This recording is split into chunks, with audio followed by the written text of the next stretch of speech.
Serbët kanë pësuar një tronditje të madhe në këto kualifikuese të Botrorit 2026. Shqipëria e mbylli si vendi i dytë, duke u bërë përfaqësuesja e parë që siguron fazën e play-offit. Në Serbi, megjithatë, kanë shfrenuar fantazinë duke treguar skenarin e vetëm që do I dërgonte edhe ata në play-off. Teoria e tyre është e vetmja që tregon se ekziston një mundësi. Duhet të përmbushen 3 nga 4 skenaret që do të përmenden në vazhdim për të ndodhur mrekullia. Rumania, Irlanda e Veriut dhe Suedia të jenë në 2 vendet e para të grupeve të tyre, po ashtu Belgjika të mos jetë në një nga 2 vendet e para.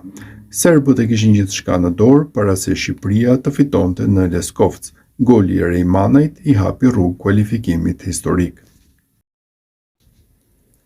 Filip Kostic ishte për herë të parë kapiteni I Serbisë, ndërsa Anglia fitoi me rezultatin 2-0. Futbollisti serb nuk u kursye as pak pas ndeshjes, ndërsa thumboi ish trajnerin Dragan Stojkovic. Është një nder dhe kënaqësi e madhe të mbaj shiritin e kapitenit. Është një ëndër dhe është diçka që më jep edhe më shumë motivim për të luftuar për ekipin kombëtar.